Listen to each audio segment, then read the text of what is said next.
Audiolivro A Resposta, de Catherine Stockett. Vídeo 15. Narradora, Senhorita Skeeter. Capítulo 27. Olho para o telefone da cozinha. Faz tanto tempo que ninguém liga para cá que ele parece uma coisa morta grudada na parede. Há uma atmosfera terrivelmente silenciosa por aqui. Na biblioteca, na farmácia onde pego o remédio de mamãe, na High Street onde compro fita para a máquina de escrever, na nossa própria casa. O assassinato do presidente Kennedy, há menos de 2 semanas, deixou todo mundo apatetado. É como se ninguém quisesse ser o primeiro a quebrar o silêncio. Nada parece importante o suficiente para isso. Na rara ocasião em que o telefone toca ultimamente, é o Dr. Neil, ligando para dar mais resultados ruins de exames, ou algum parente ligando para saber de mamãe. E, no entanto, às vezes ainda penso, Stuart, apesar de já fazer 5 meses desde a última vez que ele ligou, apesar de eu finalmente ter caído em mim e contado à mamãe que nós rompemos. Mamãe pareceu chocada, como suspeitei que aconteceria, mas, graças a Deus, só suspirou. Respiro fundo, disco 0 e me fecho na despensa. Digo à operadora local o número de longa distância e espero. Editora Harper & Row, com quem gostaria de falar? Escritório de Elaine Stein, por favor. Desejando ter feito isso antes, espero que a secretária dela atenda. Mas pareceu errado ligar na semana da morte de Kennedy e ouvi no noticiário que a maior parte das empresas estavam fechadas. Depois veio a semana de ação de graças, e quando liguei, a operadora me disse que ninguém estava atendendo no escritório dela. Então agora estou ligando mais de 1 semana depois do que eu havia planejado. Elaine Stein? Pisco, surpresa, que não seja a secretária dela. Senhora Stein, me desculpa, aqui é Eugênia Phelan, de Jackson, Mississippi. Sim, Eugênia. Ela suspira, evidentemente irritada por ter se arriscado a atender ela mesma o telefone. Estou ligando para lhe dizer que o manuscrito vai estar pronto logo após o ano novo. Vou colocá-lo no correio para a senhora na 2ª semana de janeiro. Sorriu, tendo pronunciado perfeitamente as falas que eu havia ensaiado. Há um silêncio, exceto pela fumaça de cigarro sendo expirada. Eu me remexo em cima da lata de farinha de trigo. Eu sou aquela que está escrevendo sobre as mulheres de cor, no Mississippi. Sim, eu me lembro, diz ela, mas não posso afirmar com certeza que é verdade. E então ela diz, você é aquela que se ofereceu para o cargo sênior. Como está indo aquele projeto? Está quase pronto, só precisamos terminar mais 2 entrevistas. E eu estava me perguntando se deveria mandar diretamente para a senhora ou para a sua secretária. Oh não, janeiro não é possível. Eugênia, você está em casa? Ouço mamãe chamar. Tapo o bocal do telefone. Só 1 minuto, mamãe. Respondo para ela aos gritos, sabendo que, se eu não responder, ela virá bater aqui. A última reunião de editores do ano será no dia 21 de dezembro, continua a senhora Stein. Se quiser ter uma chance de que isso seja lido, preciso estar com o original nas minhas mãos nesse dia. Senão, ele vai para a pilha. Você não quer ir para a pilha, senhorita Phelan. Mas a senhora me disse janeiro. Hoje é dia 2 de dezembro, isso me dá apenas 19 dias para terminar tudo. Dia 21 de dezembro é quando todo mundo sai de férias. E no ano novo estamos afundados em projetos de autores da casa e jornalistas. Se a senhorita é uma ninguém como é, senhorita Phelan, sua brecha é antes do dia 21. Sua única brecha. Engulo em seco. Não sei se... Aliás, era com a sua mãe que você estava falando? Ainda mora na casa dos seus pais? Tento pensar numa mentira. Ela só está de visita, ela está doente, ela está de passagem porque não quero que a senhora Stein saiba que não fiz nada da minha vida. Mas acabo suspirando. Sim, ainda moro na casa dos meus pais. E a mulher negra que a criou? Imagina que ela ainda esteja aí. Não, ela se foi. Que pena. Você sabe o que aconteceu com ela? É que me ocorreu que você vai precisar de um capítulo sobre a sua própria empregada. Fecho os olhos, me debatendo com a frustração. Eu não sei, na verdade. Bem, descubra e, sem dúvida alguma, inclua isso no livro. Vai dar um toque pessoal. Sim, senhora. Digo, apesar de não fazer ideia de como vou terminar a entrevista de 2 empregadas nesse ínterim, que dirá escrever histórias sobre Constantine. O mero pensamento de escrever sobre ela faz eu desejar lá no fundo que ela estivesse aqui agora. Até logo, senhorita Phelan. Espero que consiga cumprir o prazo de entrega, diz ela, mas antes de desligar, resmungando. E pelo amor de Deus, você é uma mulher de 24 anos, formada. Vá arranjar um apartamento. Largo o telefone, ainda surpresa com a notícia do prazo e com a insistência da senhora Stein de que Constantine seja incluída no livro. Preciso começar a trabalhar imediatamente, mas vou dar uma olhada em mamãe no quarto dela. Nos últimos 3 meses, a úlcera dela piorou muito. Ela perdeu mais peso e não consegue passar 2 dias sem vomitar. Até o Dr. Neil parece surpreso quando a levei para uma consulta na semana passada. Deitada na cama, mamãe me olha da cabeça aos pés. Você não tem o clube de bridge hoje? Foi cancelado. O bebê de Elizabeth está com cólicas. Minto. Tantas mentiras foram contadas que o quarto está impregnado delas. Como a senhora está se sentindo? Pergunto. A velha bacia esmaltada está sobre a cama ao seu lado. A senhora vomitou? Estou bem, não franza a testa desse jeito, Eugênia. Não faz bem para a pele. Mamãe ainda não sabe que fui expulsa do clube de bridge, nem que Patsy Joyner tem uma nova parceira de tênis. Não sou mais convidada para festas, nem para chás de bebês, nem para nenhum evento onde Riley esteja, exceto a liga. Nas reuniões, as moças são monossilábicas comigo. Vão direto ao ponto, ao tratar de questões do boletim da liga. Tento me convencer que não ligo, me aboleto na frente da máquina de escrever e na maior parte dos dias não saio. Digo a mim mesma que é isso que acontece quando você coloca 31 privadas no jardim da moça mais popular da cidade. As pessoas tendem a tratar você de um jeito um pouco diferente. Faz quase 4 meses que a porta foi fechada entre Riley e eu. Uma porta feita de um gelo tão espesso que precisaria de 1000 verões do Mississippi para derretê-la. Não é que eu não estivesse esperando consequências. Apenas não havia pensado que elas durariam tanto. A voz de Riley ao telefone era grave, baixa, como se ela tivesse passado a manhã inteira gritando. Você é doente, sussurrou ela para mim. Não fale comigo, não olhe para mim, não diga oi para os meus filhos.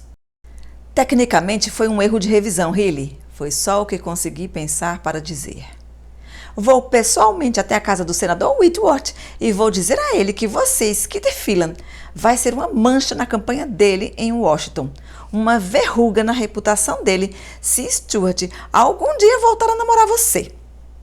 Vacilo a menção do nome dele, apesar de já fazer semanas que rompemos. Imagino ele desviando o olhar, desinteressado, sem se importar mais com o que eu faço ou deixo de fazer.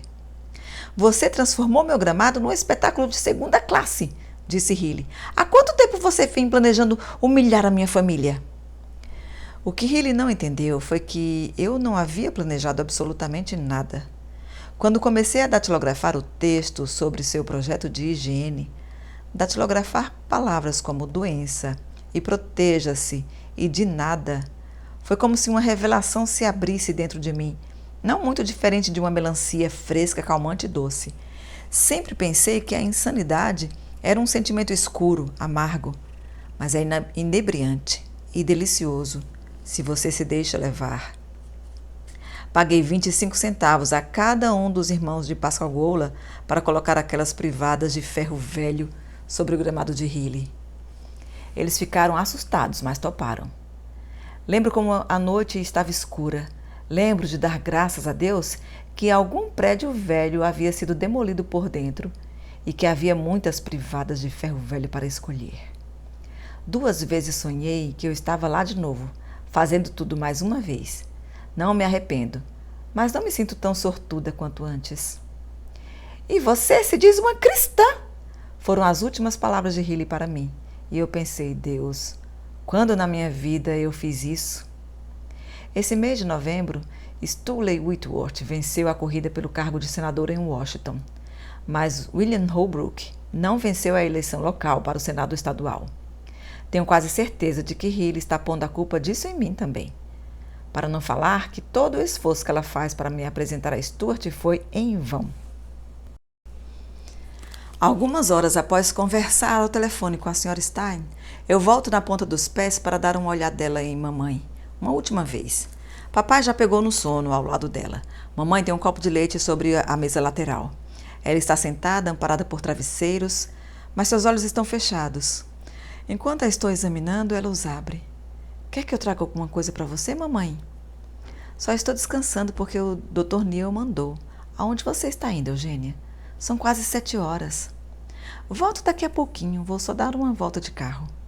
Dou-lhe um beijo, torcendo para que ela não faça mais perguntas. Quando fecho a porta, ela já está dormindo. Atravesso a cidade bem rápido. Estou apavorada com a ideia de ter de contar a Evelyn sobre o novo prazo. A velha caminhonete chacoalha e faz barulho ao passar por buracos. Está em decadência acelerada após outra dura colheita de algodão. Minha mão praticamente chega ao teto, pois alguém recolocou as molas do assento muito apertadas. Preciso dirigir com a janela aberta, com o braço para fora, para a porta não ficar batendo. O vidro dianteiro tem uma rachadura nova, no formato de pôr-do-sol. Paro num sinal de trânsito na State Street, diante da loja de papéis. Quando olho, lá estão Elizabeth e May Mobley e Hayley, apertados no banco da frente do Corvair branco deles, voltando para casa após fazer compras de supermercado, acho. Congelo, sem ousar olhar de novo, com medo de que ela me veja e pergunte o que estou fazendo na caminhonete. Deixo eles tomarem a dianteira, observando suas luzes traseiras, combatendo um calor que sobe pela minha garganta. Faz tempo que não falo com Elizabeth. Depois do incidente das privadas, Elizabeth e eu nos esforçamos por continuar amigas. Ainda falávamos ao telefone, ocasionalmente. Mas, nas reuniões da Liga, ela parou de falar qualquer coisa além de olá e algumas frases vazias, pois Hilly a observava. A última vez que fui à casa de Elizabeth foi há um mês. Não acredito como May Mobley está crescida, falei. May Mobley tinha sorrido, tímida, e se escondido atrás das portas das pernas da mãe. Estava mais alta, mas ainda rechonchuda como um bebê. Crescendo como erva daninha, diz Elizabeth, olhando pela janela. E eu pensei que coisa estranha com a qual comparar a própria filha, uma erva daninha. Elizabeth ainda estava de roupão com bobs, já magra de novo depois da gravidez. Seu sorriso estava rígido. Ela não parava de olhar para o relógio, tocando os bobs a cada poucos segundos. Ficamos pela cozinha mesmo. Quer ir almoçar no clube? Perguntei. Então Evelyn apareceu pela porta da cozinha. Na sala de jantar, vi de soslaio prataria e rendas. Não posso ir. Detesto apressá-la, mas mamãe vai se encontrar comigo na Geotelo Shopping. Ela lançou os olhos na direção da janela, na frente de novo. Você sabe que mamãe detesta esperar. O sorriso dela crescia exponencialmente. Oh, me desculpe, não se atrase por mim. Dei um tapinha no seu ombro e me dirigi para a porta. E então me dei conta. Como é que eu podia ser tão burra? É quarta-feira, meio-dia. Meu velho clube de bridge. Dei marcha ré no Cadillac na entrada, lamentando tê-la constrangido de tal maneira. Quando me virei, vi seu rosto colado à janela, observando eu ir embora. E foi então que entendi. Ela não estava constrangida por ter feito eu me sentir mal. Elizabeth Leafoot estava constrangida por ser vista comigo. Estaciono na rua de Abley, várias casas além da dela, sabendo que precisamos ter mais cuidado do que nunca, apesar de que Hilly jamais viria a esta parte da cidade. Ela é uma ameaça para todas nós e sinto como se seus olhos estivessem por toda parte. Sei que ela ficaria encantada de me pegar em flagrante. Não subestimo até onde ela iria para garantir que eu sofresse o resto da minha vida. É uma noite fria e limpa de dezembro e a chuva acabou de começar a cair. Com a cabeça baixada, desço a rua correndo. Minha conversa hoje à tarde com a Sra. Stein ainda está se repetindo na minha cabeça. Tentei estabelecer uma prioridade em relação a tudo que falta fazer. Mas a parte mais difícil é que preciso perguntar a Evelyn de novo o que aconteceu com Constantine. Não posso simplesmente escrever sobre a história de Constantine se eu não sei o que aconteceu com ela. Vai contra toda a ideia do livro apresentar só uma versão da história. Não seria dizer a verdade. Entro correndo na cozinha de Abeline. A expressão do meu rosto, de certo, deixa claro para ela que tem alguma coisa errada. O que foi? Alguém viu você? Não, digo tirando alguns papéis da bolsa. Conversei com a senhora Stein hoje de manhã. Conto a ela tudo o que eu sei sobre prazo de entrega do manuscrito e sobre a pilha. Bem, então, Abeline faz mentalmente a conta dos dias, do mesmo jeito que eu passei a tarde inteira fazendo. Então a gente tem 2 semanas e meia em vez de 6 semanas. Oh, Senhor, não é tempo suficiente. A gente ainda precisa escrever a parte da Lovênia e melhorar o texto de Feibele. E a parte da Minnie ainda não está terminada. Dona Skeeter, a gente ainda nem tem um título. Apoio a cabeça nas mãos, desanimada. Sinto como se estivesse afundando. Tem mais, digo. Ela quer que eu escreva sobre Constantine. A senhora Stein me perguntou o que aconteceu com ela. Abeline larga a xícara de chá sobre a mesa. Não posso escrever se não sei o que aconteceu, Abeline. Então, se você não pode me contar... Eu estava me perguntando se tem alguma outra pessoa que possa. Abeline balança a cabeça. Acho que tem sim, diz ela, mas não quero ninguém contando essa história para você. Então, você vai me contar? Abeline tira os óculos de aros pretos e esfrega os olhos. Ela volta a colocar os óculos e espero ver um rosto cansado. Ela trabalhou o dia inteiro e vai trabalhar ainda com mais afinco agora, para tentar entregar tudo no prazo. Eu me mexo na cadeira esperando a resposta, mas ela não parece cansada de modo algum. Ela está sentada bem reta e balança a cabeça com segurança. Vou escrever. Me dê uns dias. Vou lhe contar tudo o que aconteceu com Constantine. Trabalho 15 horas sem parar na entrevista de Lovênia. Na terça à noite vou à reunião da Liga. Estou desesperada para sair de casa, apreensiva, nervosa, ansiosa por causa do prazo.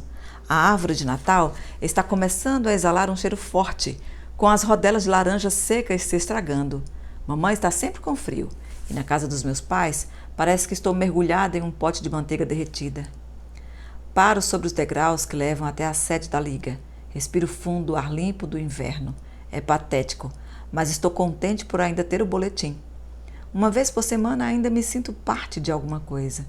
E quem sabe, talvez, dessa vez seja diferente com o início das festas de final de ano e tal. Mas um minuto em que entro no salão, as costas se viram na minha direção. Minha exclusão é palpável, como se paredes de concreto tivessem sido levantadas ao meu redor. Riley me dá um sorriso amarelo e faz um meneio com a cabeça para falar com outra pessoa. Adentro mais um pouco a multidão e vejo Elizabeth. Ela sorri e eu aceno. Quero falar com ela sobre a minha mãe. Dizer a ela que estou ficando preocupada, mas antes de conseguir me aproximar, Elizabeth se vira, baixa a cabeça e se afasta. Vou para o meu lugar. Isso é novidade vindo dela aqui. Em vez do meu lugar de sempre, lá na frente, me enfio na fileira de trás, furiosa por Elizabeth sequer ter me dado oi. Além de mim, na fileira está Rachel Cole Brent. Rachel quase nunca vem às reuniões, pois tem 3 filhos e está escrevendo sua dissertação de mestrado em língua inglesa no Millsaps College. Eu bem que gostaria que fôssemos mais amigas, mas sei que ela é ocupada demais. Ao meu lado está a maldita Leslie Fullerman e sua nuvem de laque de cabelo. Ela arrisca a própria vida cada vez que acende um cigarro. Me pergunto se sairia laque pela boca de Leslie se alguém apertasse o topo da sua cabeça. Quase todas as moças na sala estão de pernas cruzadas, um cigarro aceso na mão. A fumaça sobe e forma ondas junto ao teto. Faz 2 meses que não fumo e o cheiro me deixa enjoada. Riley vai até o púlpito e anuncia as próximas campanhas de doação. De casacos, de latas, de livros, e uma campanha de doação de dinheiro pura e simplesmente. E então chegamos à parte da reunião que é a favorita de Riley, a lista de problemas. Esse é o momento em que ela chama o nome de qualquer uma que esteja em falta com suas tarefas ou que tenha chegado atrasada às reuniões ou que não esteja cumprindo com seus deveres filantrópicos. Hoje em dia, estou sempre na lista de problemas por alguma razão. Riley está usando um vestido de lã folgado com uma pelerine por cima, estilo Sherlock Holmes, mesmo estando quente que nem o inferno aqui. De tempos em tempos, ela joga para trás a parte da frente da Pelerine como se a estivesse atrapalhando, mas parece que ela aprecia demais esse gesto para que seja mesmo um problema. A auxiliar dela, Mary Nell, está ao seu lado entregando-lhe anotações. Mary Nell parece um cachorrinho de madame, do tipo pequinês com pezinhos pequenos e um nariz que se arrebita demais na ponta. Agora temos uma coisa muito interessante para discutir. Riley pega as notas que a pequinesa está lhe entregando e passa os olhos por elas.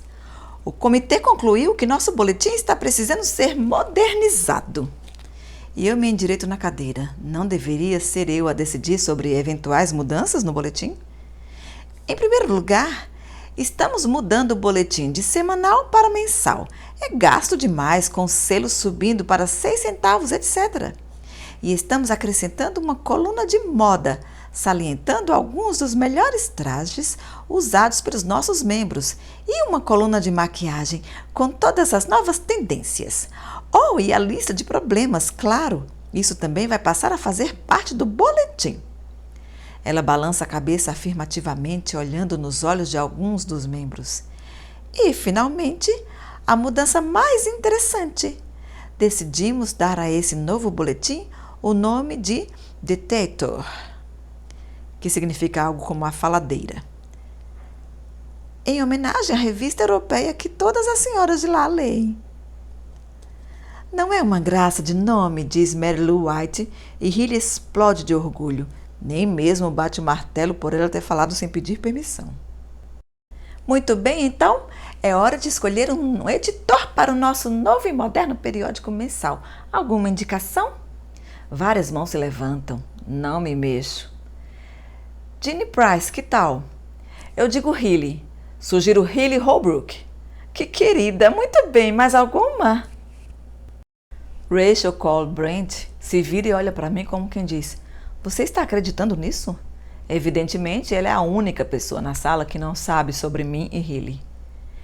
Quem apoia? Riley baixa os olhos para o púlpito como se não conseguisse se lembrar direito dos nomes que foram sugeridos. Riley Holbrook para a editora. Eu. E eu. O martelo faz bang bang e eu perco meu cargo de editora.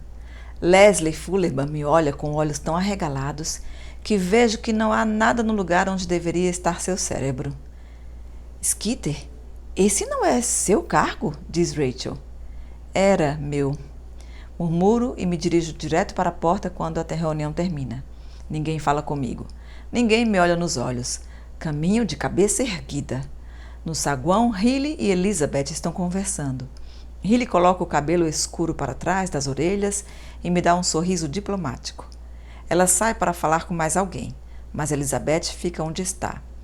Ela toca de leve meu braço enquanto me dirijo para a saída. Oi, Elizabeth, murmuro. Sinto muito, Skeeter. Sussurra ela e nossos olhos se fitam mutuamente por um instante. Mas então ela desvia o olhar. Desço os degraus e sigo até o estacionamento. Achei que ela tinha mais alguma coisa para me dizer, mas acho que eu estava enganada. Depois da reunião da liga, não vou direto para casa. Baixo as janelas do Cadillac e deixo o ar da noite soprar no meu rosto. É morno e frio ao mesmo tempo. Sei que preciso ir para casa trabalhar nas histórias, mas entro nas alamedas amplas que cruzam a State Street e dirijo sem rumo. Nunca na vida me senti tão vazia. Não posso deixar de pensar em todo o peso que está sobre meus ombros. Nunca vou conseguir este prazo. Minhas amigas me desprezam, Stuart se foi, mamãe está... Não sei o que está acontecendo com a minha mãe, mas todos nós sabemos que é algo mais grave do que uma úlcera no estômago. O Sun and Sand Bar está fechado e eu passo por ele lentamente, observando como um letreiro de neon parece morto quando desligado. Passo ao lado do prédio Lamar Life, pelas luzes amarelas e piscantes da rua.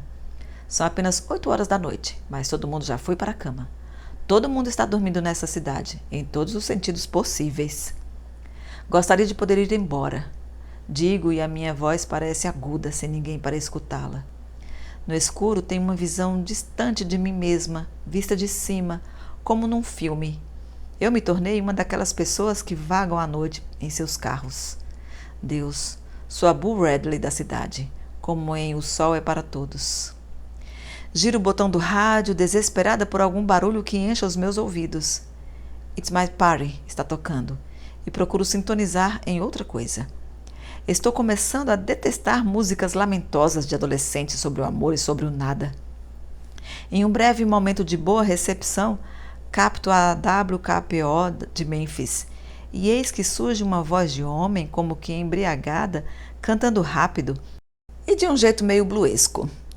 Em uma rua sem saída, entro de mansinho no estacionamento de uma loja Touch Sam e ouço a música. É melhor do que qualquer coisa que eu já ouvi. Aqui ela ouve uma música de Bob Dylan, tá, minha gente? E a tradução do trecho que é colocado aqui, que é citado aqui, é melhor que comecem a nadar ou afundarão como uma pedra, porque os tempos, eles estão mudando. Uma voz no microfone me informa que o nome do cantor é Bob Dylan, mas quando a música seguinte começa, o sinal se vai. Recosto no banco e olho para fora, para as vitrines escuras da loja. Sinto a onda de inexplicável alívio. Sinto como se tivesse acabado de ouvir algo vindo do futuro. Na cabine telefônica, do lado de fora da loja, insiro uma moeda e ligo para minha mãe. Sei que ela vai ficar acordada esperando por mim até eu chegar em casa. Alô? É a voz do meu pai às 8h15 da noite. Papai, por que o senhor está acordado? O que aconteceu? É melhor você vir para casa agora, querida. As luzes da rua de repente parecem brilhantes demais para os meus olhos e a noite fria demais. É a mamãe? Ela está passando mal? Stuart está sentado na varanda há quase 2 horas. Está esperando você. Stuart? Não faz sentido nenhum. Mas a mamãe, ela... Oh, a mamãe está bem, na verdade, está até mais corada. Venha para casa, Skeeter. Fale com Stuart. O caminho de volta para Longleaf nunca me pareceu tão longo. 10 minutos mais tarde, estaciono na frente de casa e vejo Stuart sentado no último degrau da escada que leva até a varanda. Papai está numa cadeira de balanço. Os dois se levantam quando desligo o motor do carro. Oi, papai, digo, não olho para Stuart. Onde está a mamãe? Está dormindo, acabei de ir vê-la. Papai boceja. Há 10 anos que não o vejo acordado depois das 7 da noite, desde a vez em que a lavoura de algodão congelou em plena primavera. Boa noite, vocês dois. Desliguem as luzes depois. Papai entra e Stuart e eu ficamos sozinhos. A noite está tão negra, tão silenciosa, que não consigo ver nem estrelas, nem a lua, nem mesmo um cachorro no quintal. O que você está fazendo aqui? Pergunto e a minha voz soa frágil. Vim falar com você. Eu me sento no degrau e apoio a cabeça nas mãos. Então fale de uma vez e vá embora. Eu estava melhorando. 10 minutos atrás ouvi uma música e estava quase me sentindo bem. Ele se aproxima de mim, mas não chega a me tocar. Bem que queria que estivéssemos nos tocando. Eu vim lhe contar uma coisa. Vim para dizer que a vi. Levanto a cabeça. A primeira palavra que me vem à mente é egoísta. Seu filho da puta egoísta, vem aqui me falar de Patrícia. Fui até lá, até São Francisco, há 2 semanas. Entrei na minha caminhonete e dirigi durante 4 dias e bati à porta do prédio cujo endereço a mãe dela me deu. Tapo meu rosto. Só o que consigo ver é Stuart afastando o cabelo dela no rosto, exatamente como ele fazia comigo. Não quero saber. Eu disse para ela que achava que aquilo era a pior coisa que alguém podia fazer com uma pessoa. Mentir daquele jeito. Ela me pareceu tão diferente. Estava com um vestido meio de camponesa e um símbolo da paz. E o cabelo dela está comprido. E ela não estava usando batom nenhum. E ela riu quando me viu. E depois me chamou de prostituta. Ele esfrega os olhos com força, com os nós das mãos. Ela, que tirou a roupa para aquele sujeito, disse que eu era uma puta do meu pai, uma puta do Mississippi. Por que você está me contando isso? Meus punhos estão cerrados. Sinto gosto de metal na boca. Mordi a língua. Dirigi até lá por sua causa. Depois que a gente rompeu, eu sabia que precisava tirar Patrícia da cabeça. E fiz isso, Skeeter. Dirigi mais de 3.000 quilômetros para ir até lá e voltar. E estou aqui para contar a você. Está morto. Acabou. Bem, que bom, Stuart. Digo, que bom para você.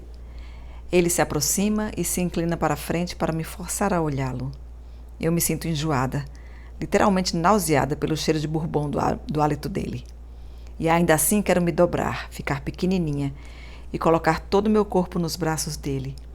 Estou amando e odiando Stuart ao mesmo tempo. Vá para casa, digo mal acreditando em mim mesma. Não tem mais lugar para você dentro de mim. Não acredito nisso. Você está atrasado demais, Stuart. Posso vir aqui no sábado? Para a gente conversar mais um pouco? Dou de ombros com os olhos cheios de lágrimas. Não vou deixar ele me jogar fora de novo. Já aconteceu vezes demais com ele, com as minhas amigas. Seria estúpido deixar isso acontecer de novo. Pode fazer o que quiser, não me importa. Levanto às 5 da manhã e começo a trabalhar nas histórias. Faltando apenas 17 dias para o nosso prazo, trabalho dia e noite com uma velocidade e uma eficiência que eu não sabia que era capaz. Termino a história de Lovene na metade do tempo que levei para escrever as outras e, com uma dor de cabeça fustigante, apago as luzes quando os primeiros raios de sol entram pela janela. Se Eibhlin me entregar a história de Constantine no início da próxima semana, pode ser que eu consiga terminar tudo a tempo. E então me dou conta de que não tenho 17 dias. Como sou idiota! Eu tenho 10 dias, porque não contabilizei o tempo que vai levar para o manuscrito chegar até Nova York pelo correio. Eu choraria se tivesse tempo para isso. Algumas horas depois me levanto e volto ao trabalho. Às 5 da tarde, ouço um carro estacionar e vejo Stuart saindo da sua caminhonete.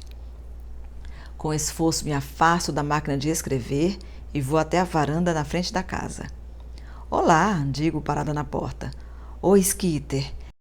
Ele faz um aceno de cabeça para mim, tímido me parece, comparado com seu jeito de 2 noites atrás. Boa tarde, Sr. Phelan. Olá, filho. Papai se levanta da cadeira de balanço. Vou deixar vocês conversarem à vontade, crianças. Não se levante, papai. Desculpe, mas estou ocupada hoje, Stuart. Mas sinta-se à vontade para ficar sentado com o papai aqui fora quanto tempo quiser. Volto para dentro de casa, passo pela mamãe, sentada à mesa da cozinha, bebendo leite morno. Era o Stuart que eu vi lá fora? Vou até a sala de jantar, me mantenho longe das janelas, onde sei que Stuart não pode me ver. Fico olhando até que ele vai embora, e continuo olhando depois disso. Naquela noite, como sempre, vou até a casa de Eibhlin. Conto a ela sobre o prazo de apenas 10 dias, e ela parece prestes a chorar. Então entrego o capítulo de Lovene para ela ler, o capítulo que escrevi na velocidade da luz. Minnie está sentada à mesa da cozinha conosco, bebendo uma Coca-Cola, olhando para fora pela janela. Eu não sabia que ela estaria aqui hoje à noite e gostaria que ela nos deixasse trabalhar. Eibhlin larga as folhas e balança a cabeça afirmativamente. Acho que esse capítulo está bem bom. Tão bom de ler quanto os que foram escritos com calma. Suspiro me recostando na cadeira, pensando no que mais precisa ser feito. Precisamos decidir o título, digo e esfrego as têmporas. Andei pensando em alguns. Acho que deveríamos chamá-lo Empregadas Domésticas de Cor e as Famílias Sulistas para as quais elas trabalham. Como é? Diz Minnie, olhando para mim pela primeira vez. É a melhor maneira de descrever o livro, não acha? Digo. Se você está com espiga de milho enfiada na bunda? Isso não é ficção, Minnie, é sociologia, tem que parecer preciso. Mas isso não quer dizer que tem que ter um título chato, diz Minnie. Eibhlin, suspiro, esperando que possamos resolver isso essa noite. O que você acha? Eibhlin dá de ombros e de cara vejo que ela está tratando de vestir seu sorriso pacificador.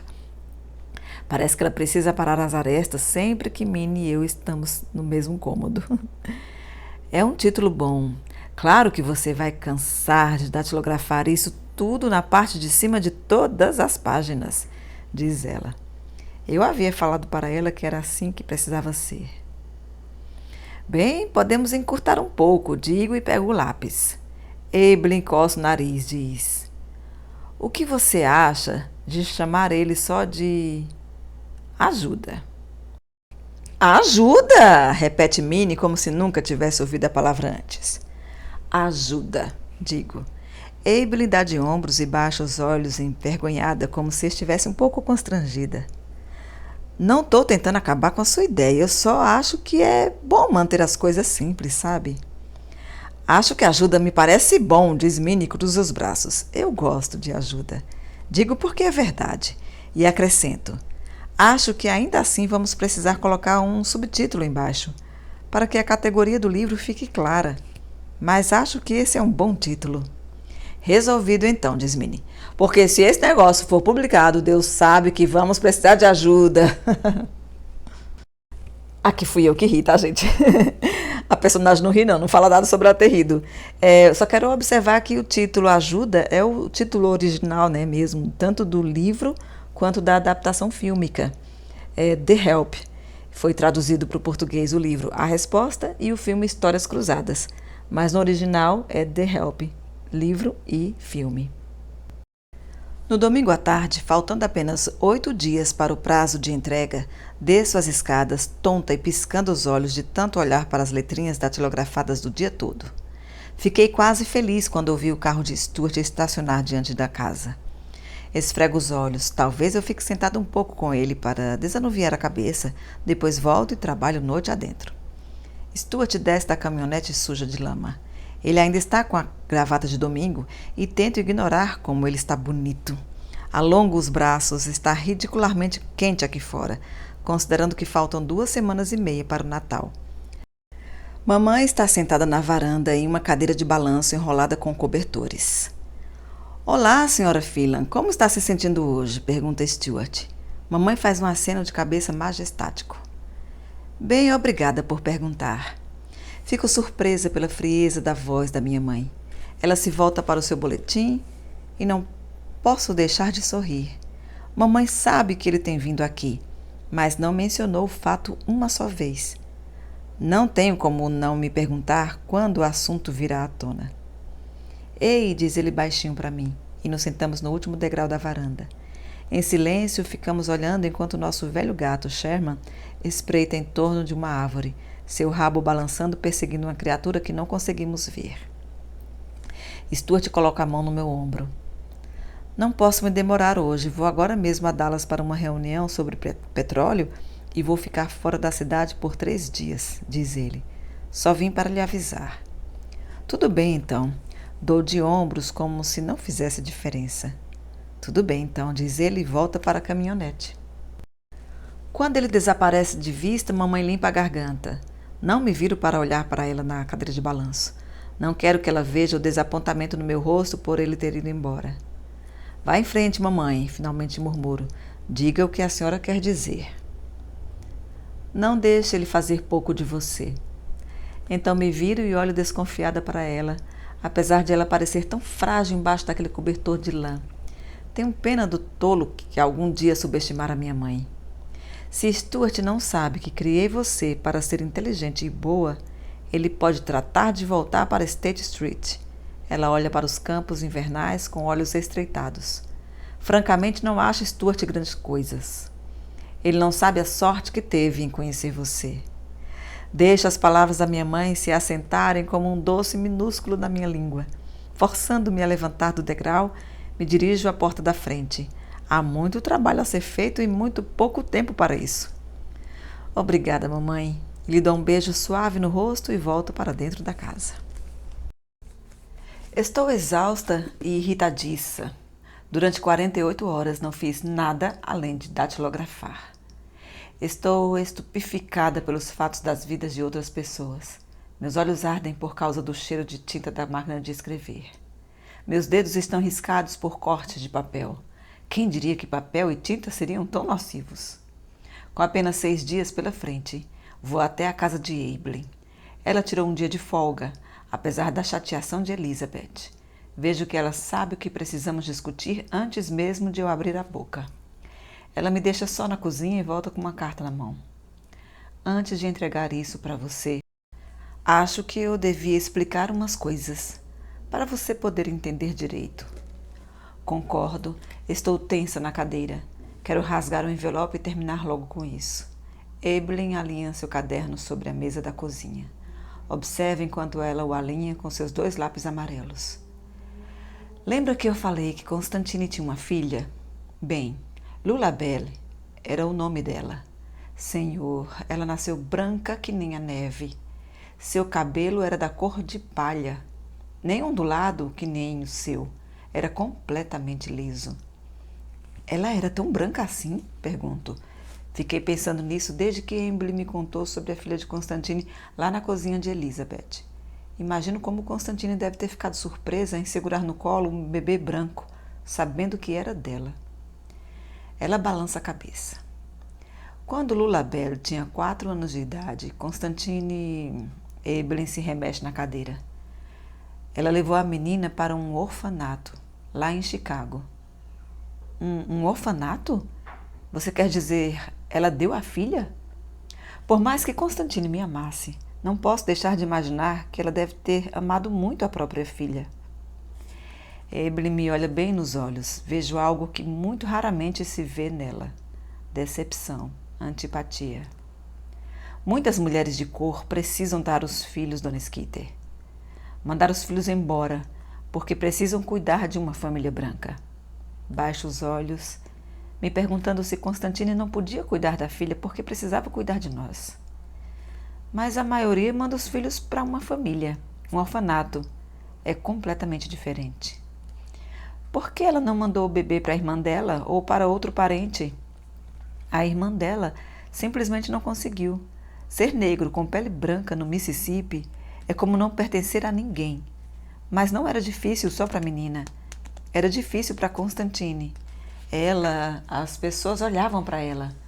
Gente branca parava ela, perguntava, cheia de suspeita, o que ela estava fazendo carregando uma criança branca por aí.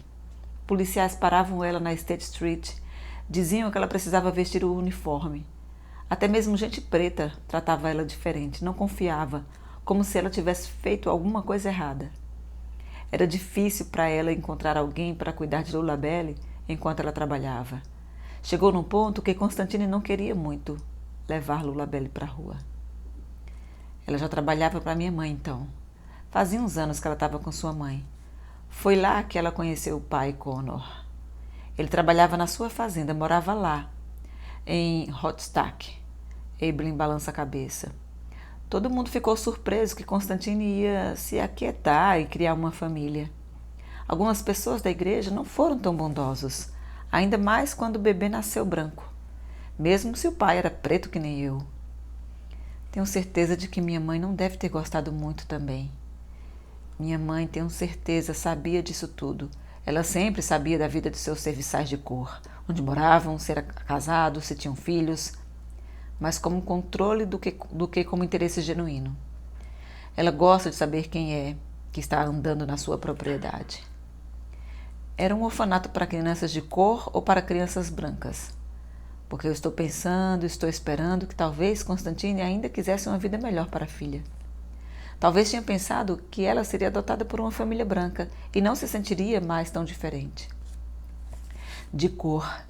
Os orfanatos para crianças brancas não queriam receber ela, ouvi dizer. Acho que sabiam, talvez já tivessem visto esse tipo de coisa antes. Quando Constantine foi até a estação de trem com Lullabelle para levar ela até lá, ouvi dizer que as pessoas brancas ficaram observando na plataforma, querendo saber por que uma menininha branca estava viajando no vagão para gente de cor. E quando Constantine deixou ela naquele lugar lá em Chicago, 4 anos, a criança já é grande demais para ser dada. Lullabelle gritou. Foi o que Constantine contou para alguém da nossa igreja.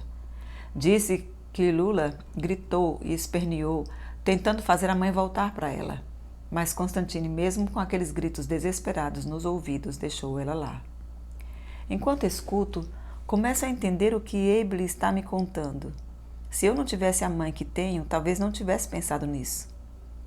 Ela deu a filha porque estava envergonhada? Porque a filha dela era branca?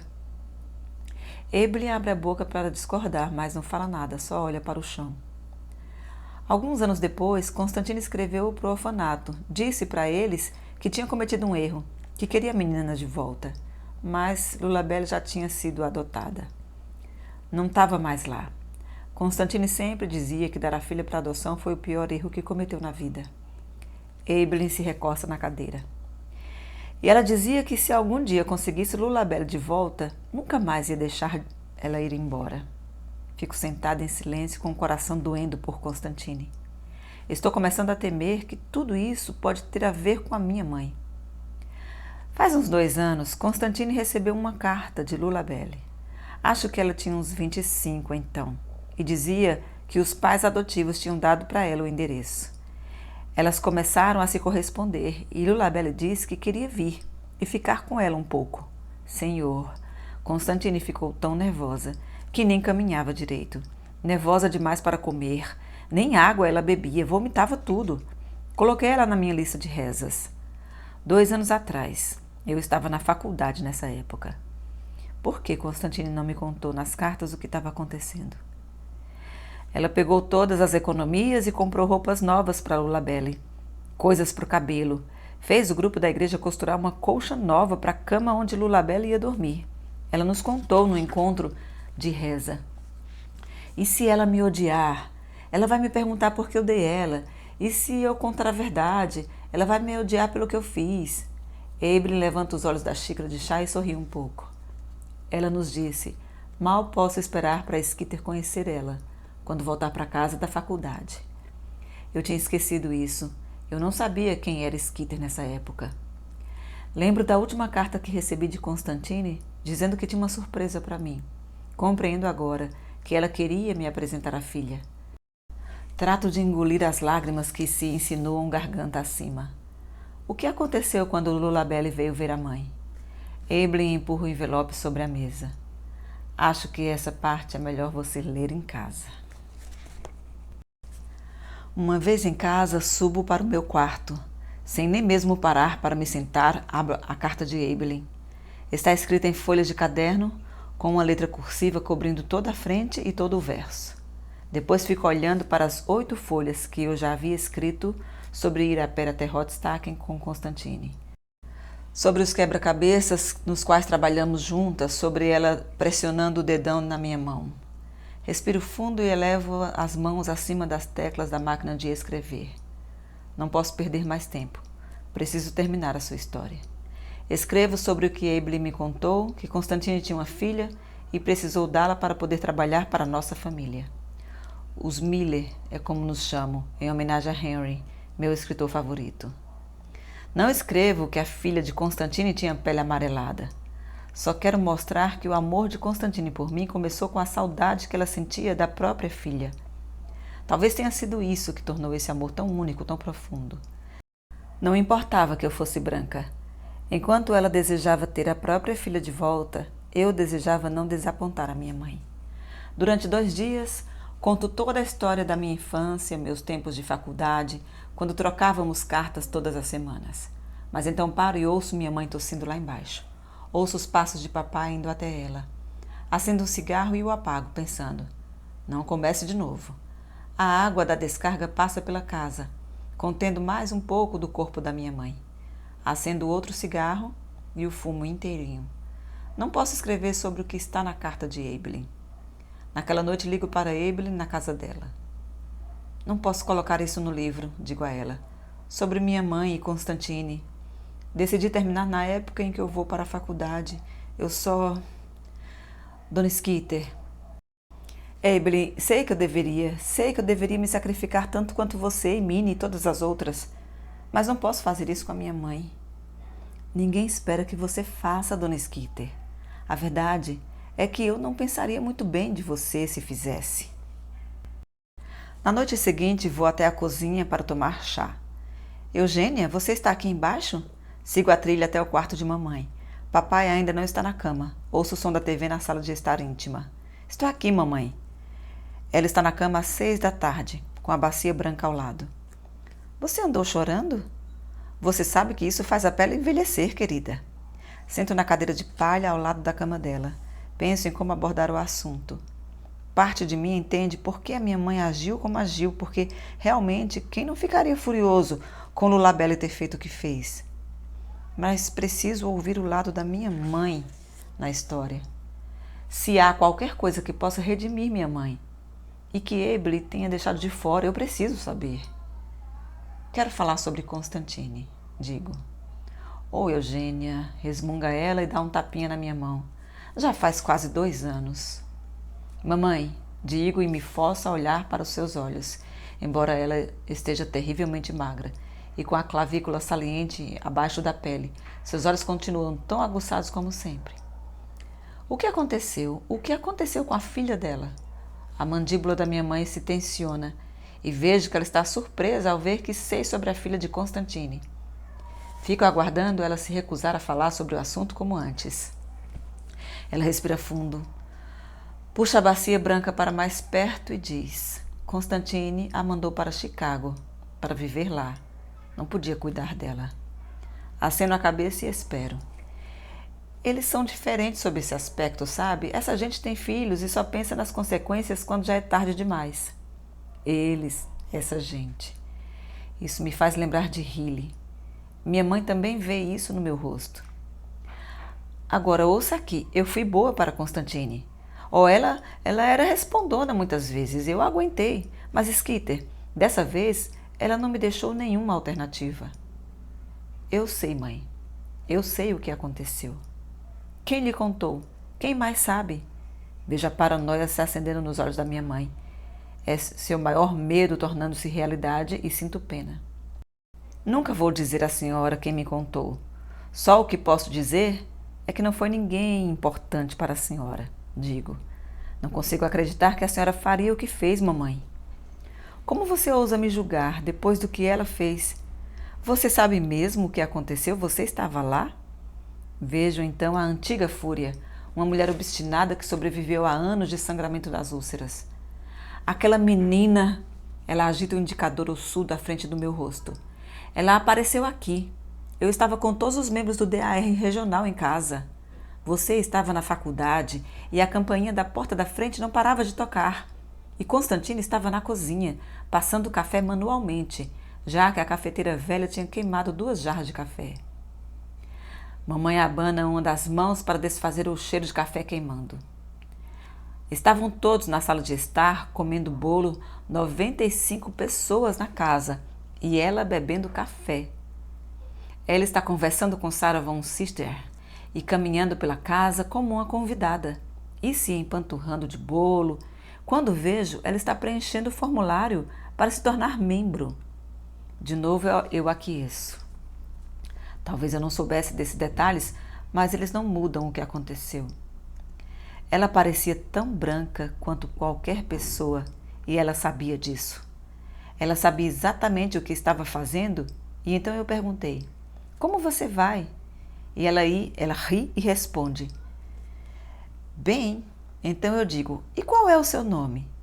E ela diz: quer dizer que não sabe? Sou Lullaby Bates. Eu cresci e voltei para morar com a minha mãe. Cheguei ontem de manhã. E então ela se afasta para se servir de mais uma fatia de bolo. Bates. Digo, pois esse é mais um detalhe que eu não sabia, ainda que insignificante. Ela mudou o sobrenome de volta para o sobrenome de Constantine. Graças a Deus que ninguém a ouviu, mas então ela começou a conversar com Phoebe Miller, a presidente do DAR Região Sul, e eu a puxei até a cozinha e disse: Lullaby, você não pode ficar aqui, você precisa ir embora.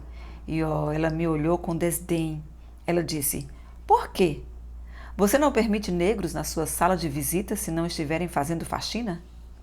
Foi aí que Constantine entrou na cozinha e ela parecia tão chocada quanto eu. Eu digo: Lullaby, saia dessa casa antes que eu chame o Sr. Phelan. Mas ela não se mexeu. Disse que quando eu achava que ela era branca, eu tratava ela bem e cheia de gentilezas. Disse que lá em Chicago ela fazia parte de um grupo clandestino. Então eu digo para Constantine: tire a sua filha da minha casa agora. Os olhos da minha mãe pareciam mais fundos do que nunca. Suas narinas estão dilatadas. Então Constantine disse para Lullaby voltar para a casa delas. E Lullaby diz: tudo bem, eu já estava mesmo indo embora. E se dirige para a sala de jantar e eu, claro, para ela. Oh, não, digo, você sai pela porta dos fundos, não pela frente com os convidados brancos. Eu não queria que o DAR descobrisse tudo aquilo. E falei para aquela menina petulante, cuja mãe nós sempre demos $10 extras todo Natal, que não era para ela pôr os pés nessa fazenda de novo. E você sabe o que ela fez? Sim, penso, mas não expresso nada com o rosto. Ainda estou em busca da redenção. Cuspiu. Na minha cara. Uma negra na minha casa, tentando se fazer passar por branca. Estremeço. Quem jamais teria coragem de cuspir na cara da minha mãe? Falei para Constantine que era melhor aquela menina não dar mais as caras por aqui. Nem em Rodstack, nem no estado do Mississippi. E que eu também não toleraria que ela se relacionasse com Lullaby, não enquanto seu pai estivesse pagando o aluguel daquela casa onde Constantine morava. Mas foi Lullaby quem agiu desse jeito, não Constantine. E se ela ficasse? Eu não ia tolerar essa menina andando por Jackson, se fazendo de branca, quando na verdade era negra, dizendo a todo mundo que havia entrado numa festa do DAR em Longleaf. Agradeço a Deus que ninguém nunca tenha descoberto nada. Ela tentou me constranger na minha própria casa, Eugênia. 5 minutos antes, ela fez Phoebe Miller preencher o formulário para ela se tornar membro. Fazia 20 anos que ela não via a filha. A senhora não pode dizer para alguém não ver a própria filha. Mas mamãe está absorvida na história que está contando. E Constantine, ela achou que podia me fazer mudar de ideia. Senhora Philly, por favor, só deixa ela ficar lá em casa. Ela não vai vir para esses lados de novo.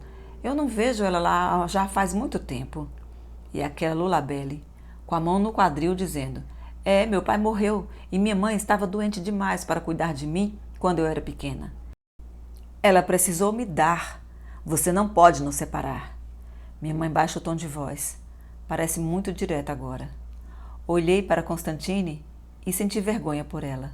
Ficar grávida para começar e depois mentir. Eu me sinto enjoada e com calor. Quero que isso termine de uma vez. Mamãe estreita seus olhos. Está na hora de você saber, Eugênia, como as coisas realmente são. Você idealiza Constantine demais, sempre idealizou. Ela aponta o dedo para mim. Eles não são gente normal. Não consigo olhar para ela, fecho os olhos. E então o que aconteceu, mamãe? Perguntei a Constantine na lata. Foi isso que você disse a ela? É assim que você apaga os seus erros? Essa era a parte que eu esperava que não fosse verdade. Era sobre isso que eu esperava que Eibelin tivesse se enganado. Contei a verdade a Lullaby. Eu disse a ela: seu pai não morreu. Ele foi embora um dia depois de você nascer. E sua mãe não esteve doente nenhum só dia em toda a vida. Ela deu você porque você era amarela demais. Ela não queria você. Por que a senhora não deixou ela acreditar no que Constantine havia dito? Constantine estava com muito medo de que a filha não fosse gostar dela. Foi por isso que contou essas coisas. Porque Lullaby precisava saber a verdade. Ela precisava voltar para Chicago, que era o lugar dela.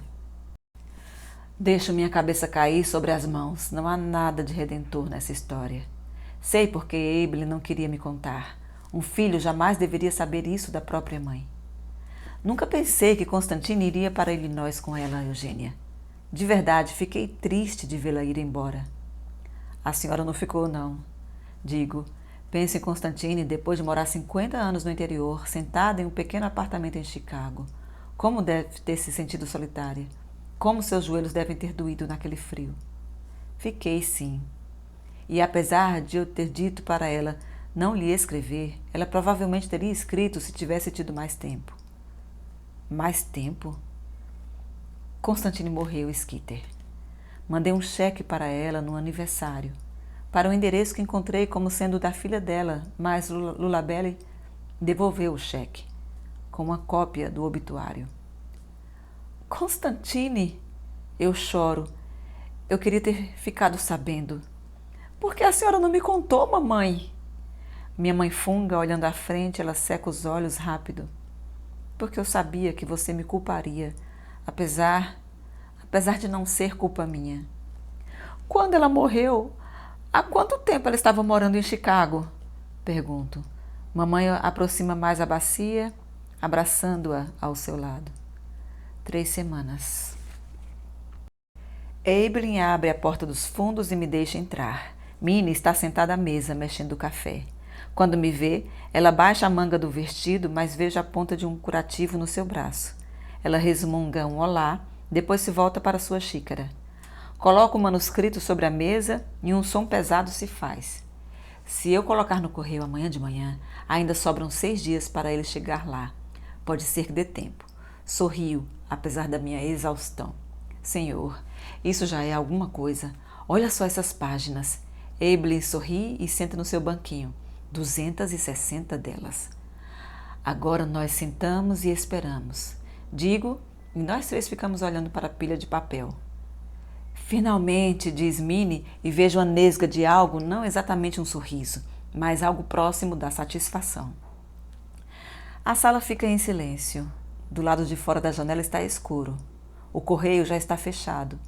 Então eu trouxe o manuscrito para mostrar a Evelyn e Minnie uma última vez antes de postá-lo. Normalmente eu só trazia alguns capítulos. E se descobrirem, diz Evelyn em voz baixa. Minnie levanta os olhos do café. E se as pessoas descobrirem que Niceville é Jackson? Ou se descobrirem quem é quem? Elas não vão saber, diz Minnie. Jackson não é um lugar especial. Existem umas 10.000 cidades iguaizinhas. Faz tempo que não discutimos esse assunto, além do comentário de Winnie envolvendo línguas arrancadas. A verdade é que não conversamos sobre as consequências concretas, além de as empregadas perderem seus empregos. Nos últimos 8 meses, só pensamos em terminar de escrever o livro. Minnie, você tem seus filhos para pensar, diz Evelyn. E Leroy, se ele ficar sabendo... A segurança nos olhos de Minnie se transfigura para algo assustadiço, paranoico. O Leroy vai ficar furioso, com certeza. Ela dá um puxão na manga do vestido de novo. Furioso e depois triste se os brancos me pegarem. Você acha que talvez a gente deva encontrar um lugar para onde ir se a coisa ficar preta? Pergunta Evelyn. As duas pensam no assunto, então balançam a cabeça. Eu sei aonde a gente podia ir, diz Minnie. Pense nisso, Dona Skeeter. Algum lugar para a senhorita, diz Evelyn. Não posso deixar minha mãe, digo. Eu estava de pé até então e me deixo cair numa cadeira. Evelyn, você acha mesmo que eles nos machucariam? Quero dizer, como o que aparece nos jornais? Evelyn inclina a cabeça, confusa. Ela franze a testa como se tivéssemos tido um desentendimento. Espancariam a gente. Viriam aqui com tacos de beisebol. Talvez não nos matem, mas... Mas quem exatamente faria isso? As mulheres brancas sobre quem escrevemos? Elas não nos machucariam. Machucariam? Pergunto. Você não sabe? O que os homens brancos mais gostam é de proteger suas mulheres. Sinto minha pele se repuxar. Não tenho tanto medo por mim, mas por aquilo que posso ter feito a Evelyn, a Minnie, a Luvênia, a Fibele e as outras 8 mulheres. O livro está sobre a mesa.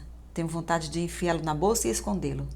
Em vez disso, olho para Minnie porque, por alguma razão, acho que ela é a única de nós que entende o que poderia acontecer. Ela não me retribui o olhar. Está perdida em pensamentos. Está passando o dedo de um lado para o outro sobre os lábios. Minnie, o que você acha? Pergunto. Minnie não tira os olhos da janela e balança a cabeça afirmativamente para os seus próprios pensamentos.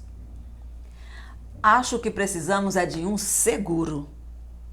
Isso não existe, diz Evelyn. Não para nós. E se a gente colocar a coisa terrível no livro? Pergunta Minnie. A gente não pode, Minnie, diz Evelyn. Isso nos entregaria. Mas se a gente colocar a coisa terrível no livro, então a Dona Healy não vai poder deixar ninguém descobrir que o livro é sobre Jackson. Ela não vai querer que ninguém saiba que a história é sobre ela. E se alguém começar a chegar perto de descobrir isso, ela vai levar essa pessoa noutra direção. Senhor, Minnie, isso é muito arriscado. Ninguém pode prever o que aquela mulher vai fazer. Ninguém sabe dessa história além da Dona Healy e da mãe dela, diz Minnie. E a Dona Célia, mas ela não tem amiga nenhuma para quem contar mesmo. O que aconteceu? Pergunto. É assim tão terrível? Evelyn olha para mim e minhas sobrancelhas se arqueiam. Para quem ela vai admitir isso? Minnie pergunta para Evelyn. Ela não vai querer que você e a Dona Lifford sejam identificadas também, Evelyn. Pois aí as pessoas vão estar a 2 passos de descobrir o resto. Estou dizendo para vocês, a Dona Healy é a nossa melhor proteção. Evelyn balança a cabeça discordando, mas termina por concordar. Então balança negativamente de novo. Nós a observamos e esperamos. Se a gente incluir no livro a coisa terrível e as pessoas descobrirem que isso foi com você e com Dona Hilly, aí você vai ter um problema tão grande. Evelyn estremece, que nem quero pensar. É um risco que vou ter que correr. Eu já me decidi. Ou vocês colocam isso no livro, ou tiram o meu capítulo inteirinho. Os olhos de Evelyn e Minnie ficam presos uns aos outros. Não podemos tirar a parte de Minnie. É o último capítulo do livro. É sobre ser demitida 19 vezes na mesma cidade pequena. Sobre como é tentar acobertar a própria raiva sem nunca conseguir. Começa com as regras da mãe dela sobre como trabalhar para mulheres brancas e vai até quando ela deixa a senhora Walters. Quero me pronunciar, mas fico de bico calado. Finalmente, Evelyn suspira. Tá bem, diz Evelyn balançando a cabeça. Então acho que é melhor você contar para ela. Minnie me olha com olhos apertados, pega um lápis e uma caderneta de anotações. Só tô contando isso para você por causa do livro, entendeu? Ninguém aqui tá dividindo segredo nenhum. Vou fazer mais café pra gente, diz Evelyn. No trajeto de volta até Longleaf, estremeço ao pensar na história de Minnie sobre a torta. Não sei se estaríamos mais seguras deixando isso de fora ou incluindo no livro. Isso para não falar que, se eu não conseguir escrevê-la a tempo de colocar tudo no correio amanhã, vai nos atrasar mais um dia, diminuindo as nossas chances de cumprir o prazo. Posso imaginar a fúria vermelha no rosto de Hilly, o ódio que ela ainda sente por Minnie. Conheço bem a minha ex-amiga. Se formos descobertas, Hilly vai ser a nossa mais feroz inimiga. Mesmo que não sejamos descobertas, publicar a história da torta vai deixar Hilly numa fúria que nunca se viu. Mas Minnie tem razão. É a nossa melhor apólice de seguro. Olho para trás sobre os ombros a cada 400 metros. Me mantenho exatamente no limite de velocidade e nas estradas secundárias. Vão nos espancar. Fica ressoando nos meus ouvidos. Escrevo durante toda a noite, fazendo caretas para os detalhes da história de Minnie e durante todo o dia seguinte. Às 4 da tarde, jogo o manuscrito em uma caixa de papelão. Rapidamente, enrolo a caixa em papel pardo. Normalmente leva 7 ou 8 dias, mas de algum jeito vai precisar viajar até Nova York em 6 dias, para chegar dentro do prazo. Acelero ao máximo até a agência dos Correios, sabendo que fecha às 4h30, apesar do meu medo de polícia, e entro correndo até o guichê de atendimento. Faz 2 dias que não durmo. Meu cabelo está literalmente todo espetado. Os olhos do homem do correio se arregalam. O vento está forte lá fora? Por favor, o senhor consegue mandar isso ainda hoje? É para Nova York. Ele olha o endereço. O caminhão de envios para fora da cidade já foi, senhorita. Vai precisar esperar até amanhã. Ele carimba os selos e eu volto para casa. Assim que chego em casa, vou direto até o sótão e em seguida ligo para o escritório de Elaine Stein. A secretária dela transfere a ligação e eu lhe digo, com a voz rouca e cansada, que coloquei o manuscrito no correio hoje. A última reunião de editores será daqui a 6 dias, Eugênia.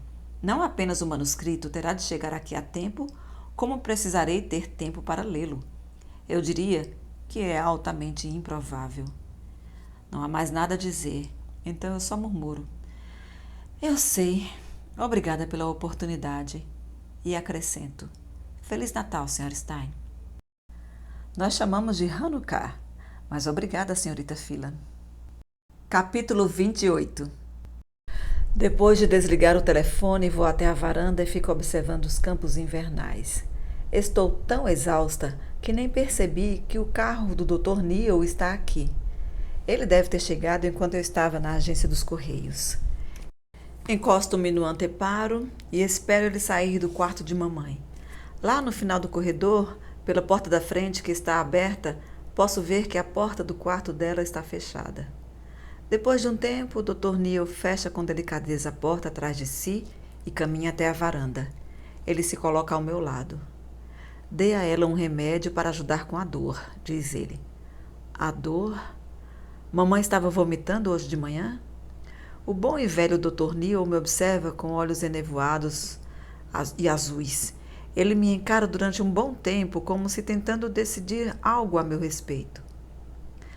A sua mãe tem câncer, Eugênia, na membrana do estômago. Eu me apoio no parapeito, estou chocada e, ao mesmo tempo, eu já não intuía isso. Ela não queria contar a você. Ele balança a cabeça. Mas já que ela se recusa a ficar no hospital, você precisa saber. Os próximos meses vão ser bem difíceis. Ele arqueia as sobrancelhas. Para ela e para você também. Meses? Isso é tudo? Tapo a boca com a mão e ouço a mim mesma soltar um gemido. Talvez mais tempo, talvez menos, querida. Ele balança a cabeça. Mas, conhecendo sua mãe, ele olha na direção da casa. Ela vai lutar com todas as forças. Fico ali atônita, incapaz de falar. Pode me ligar a qualquer hora, Eugênia. No consultório ou na minha residência. Entro em casa, de novo no quarto de mamãe. Papai está no sofá, junto à cama, olhando para o nada. Mamãe está sentada reta na cama. Ela revira os olhos quando me vê. Bem, acho que ele contou a você, diz ela. Lágrimas caem do meu queixo, seguro as mãos dela. Há quanto tempo a senhora sabe?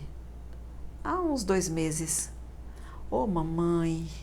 Pare com isso, Eugênia, não há nada que se possa fazer. Mas o que eu posso? Eu não posso ficar sentada olhando a senhora. Eu nem mesmo consigo dizer a palavra. Todas as palavras são terríveis demais. Com certeza você não vai ficar sentada. Carlton vai ser advogado e você... Ela agita o indicador na minha direção. Não pense que você pode se entregar depois que eu me for. Vou ligar para Fanny May assim que eu for à cozinha e marcar horas para você cuidar do cabelo até 1975. Afundo no sofá e papai coloca o braço ao meu redor. Eu me aninho nele e choro. A árvore de Natal, que Jameso montou há 1 semana, seca e larga agulhas cada vez que alguém entra na sala de visitas. Ainda faltam 6 dias para o Natal, mas ninguém se deu ao trabalho de regá-la. Os poucos presentes que mamãe comprou e empacotou lá em julho estão embaixo da árvore. Um para o papai, obviamente uma gravata para ir à igreja, algo pequeno e quadrado para o Carlton, uma caixa pesada para mim, com suspeito, uma Bíblia nova. Agora que todo mundo sabe sobre o câncer da minha mãe, é como se ela tivesse largado os poucos fios que a sustinham. Os fios da marionete foram cortados e até mesmo a cabeça dela parece meio vacilante. O máximo que ela consegue fazer é ir até o banheiro ou sentar na varanda alguns minutos por dia. À tarde, levo para ela a correspondência, a revista Good Housepick, boletins da igreja, folhetos do DAR. Como a senhora está se sentindo? Aliso o cabelo dela para trás e ela fecha os olhos, como que gostando da sensação. Ela é a filha agora e eu a mãe. Estou bem. Pascagoula entra, coloca sobre a mesa uma bandeja com caldo de carne. Quando Pascagoula sai, mamãe mal mexe a cabeça, olhando para o vão vazio da porta. Oh não, diz ela fazendo careta, eu não consigo comer. Você não precisa comer, mamãe, a gente tenta mais tarde. Não é a mesma coisa com Pascagoula por aqui, não é? Diz ela. Não, digo, não é a mesma coisa. Esta é a primeira vez que ela menciona Constantine desde a nossa terrível conversa. Dizem que uma boa criada é como o amor verdadeiro. Só se tem um a vida inteira. Balanço a cabeça concordando, pensando que eu deveria registrar isso, incluir no livro. Mas, claro, já é tarde demais pois o manuscrito foi enviado. Não há nada que eu possa fazer. Não há nada que nenhuma de nós possa fazer, exceto esperar pelo que está por vir. A véspera de Natal é deprimente, chuvosa e quente. A cada meia hora, papai vem do quarto de mamãe, olha pela janela da frente e pergunta: ele chegou? Mesmo que ninguém o escute. Meu irmão Carlton está vindo de carro para a casa da Faculdade de Direito da LSU e nós 2 ficaremos aliviados em vê-lo. Mamãe passou o dia inteiro vomitando e nauseada. Mal consegue manter os olhos abertos, mas tampouco consegue dormir. Charlotte, você precisa ir para o hospital, disse o Dr. Neal à tarde. Não sei quantas vezes ele falou isso na última semana. Pelo menos me deixe trazer uma enfermeira para cá para ficar com você. Charles Neal, diz mamãe, sem nem mesmo levantar a cabeça do colchão. Não vou passar meus últimos dias em um hospital, nem vou transformar a minha casa num hospital. O Dr. Neal só suspirou. Deu mais uns remédios a papai, um tipo novo, e explicou a ele como administrar o remédio. Mas isso vai ajudá-la? Ouço o papai sussurrar lá fora no corredor. Isso pode fazer ela melhorar? Dr. Neal colocou a mão no ombro de papai. Não, Carlton. Às 6 horas daquele dia, à tardinha, Carlton finalmente estacionou o carro e entrou na casa. Olá, Skeeter. Ele me abraça forte. Está todo amarrotado por causa da viagem no carro, bonito com o suéter de tricô trançado da sua faculdade. O ar fresco em torno dele tem um cheiro agradável. É bom ter outra pessoa na casa. Jesus, por que está tão quente aqui? Ela sente frio, falo baixinho o tempo todo. Vou até os fundos com ele. Mamãe se senta quando vê e estende os braços finos. Oh, Carlton, você chegou, diz ela. Carlton fica parado. Então ele se reclina e a abraça, com muita delicadeza. Ele me lança um olhar e vejo o susto no seu rosto. Eu me viro. Tapo a boca para não chorar, pois eu não conseguiria parar. O olhar de Carlton me diz mais do que eu gostaria de saber. Quando Stuart aparece para fazer uma visita no dia de Natal, não o impeço que ele tenta me beijar. Mas digo, só estou deixando porque a minha mãe está morrendo. Eugênia, ouço a minha mãe chamar. É véspera de Ano Novo e estou na cozinha fazendo chá. O Natal passou e Jameso levou embora a árvore, hoje de manhã. Ainda há agulhas do pinheiro por toda a casa, mas consegui guardar os enfeites em caixas e colocá-los no closet. Foi cansativo e frustrante tentar enrolar cada enfeite do jeito que mamãe gosta de fazer, acondicioná-los para o ano que vem. Não me permito questionar a futilidade da tarefa. Não tive notícias da Sra. Stein e nem mesmo sei se o pacote chegou a tempo. Na noite passada não aguentei e liguei para Evelyn para dizer que não tinha notícias, apenas pelo alívio de poder falar sobre isso com alguém. Não paro de pensar em coisas para incluir no livro, diz Evelyn. Tenho que ficar o tempo todo me lembrando que a gente já mandou o livro. Eu também, digo, ligo para você assim que souber de alguma coisa. Vou até os fundos da casa. Mamãe está sentada, recostada em seus travesseiros. Quando ela fica sentada, a gravidade ajuda a evitar o vômito. A bacia branca esmaltada está ao seu lado. Oi, mamãe, digo. O que posso fazer para a senhora? Eugênia, você não pode usar essa calça preta na festa de Ano Novo dos Holbrook. Quando mamãe pisca, ela mantém os olhos fechados um segundo a mais do que seria o normal. Ela está exausta, um esqueleto numa camisola branca, com fitas e rendas bordadas absurdamente enfeitadas. Seu pescoço fica dançando dentro da gola com o pescoço de um cisne. Ela não consegue comer, a menos que seja com o auxílio de um canudo. Perdeu completamente o olfato. Ainda assim consegue sentir, lá do quarto dela, se meu traje é apropriado ou não. Eles cancelaram a festa, mamãe. Talvez ela esteja se lembrando da festa de Healy no ano passado. Pelo que Stuart me falou, as festas foram todas canceladas por causa da morte do presidente. Não que eu seria convidada. Hoje à noite, Stuart vem aqui assistir Dick Clark na televisão. Mamãe coloca a mão minúscula e ossuda sobre a minha, tão frágil que as juntas se mostram sob a pele. Aos 11 anos, eu usava o mesmo tamanho de roupa da minha mãe. Ela me olha séria. Acho que você precisa colocar essas calças na lista. Mas elas são tão confortáveis e quentes e... Ela balança a cabeça, fecha os olhos. Sinto muito, Skeeter. Não há discussão, não mais. Está bem, suspiro. Mamãe puxa uma agenda de debaixo das cobertas, enfiada no bolso invisível que ela mandou costurar em toda e qualquer roupa, onde ela guarda os comprimidos anti-enjoo, lenço de papel. Pequenas listas ditatoriais. Mesmo estando tão frágil, fico surpresa ao ver a firmeza da mão quando ela escreve na lista de roupas que não devem ser vestidas. Calças masculinas cinza e largas. Ela sorri satisfeita. Soa macabro, mas quando mamãe se deu conta de que, depois que morrer, não vai mais poder me dizer o que vestir, ela inventou esse engenhoso sistema póstumo. Ela está pressupondo que nunca vou comprar roupas novas e insatisfatórias sozinha. E provavelmente está certa. Ainda nada de vômito? Pergunto, pois são 4 horas e mamãe tomou 2 tigelas de caldo e não enjoou nenhuma vez hoje. Normalmente ela teria vomitado pelo menos 3 vezes até essa hora. Nenhuma vez, diz ela, mas então fecha os olhos e, em questão de segundos, pega no sono. No primeiro dia do ano, desço para começar a fazer o feijão fradinho para dar sorte. Pascoagola colocou de molho na noite passada. Me instruiu sobre como colocá-los na panela e acender o fogo, como adicionar à panela um pedaço de pernil. É um processo simples, mas, ainda assim, todo mundo parece nervoso com a ideia de eu ligar o fogão. Lembro que Constantine sempre costumava vir no primeiro dia de janeiro e fazer o feijão da sorte para nós, apesar de ser seu dia de folga. Ela fazia uma panela inteira, mas servia um só feijão no prato de cada um da família e ficava nos fiscalizando para ter certeza de que tínhamos comido. Ela podia ser supersticiosa a esse ponto. Então lavava os pratos e voltava para casa. Mas Pascoagola não se oferece para vir no seu dia de folga, e imaginando que ela deve estar com a própria família, não lhe peço para vir. Todos nós ficamos tristes com o fato de Carlton ter tido que ir embora hoje de manhã. Foi bom ter o meu irmão por perto para conversar.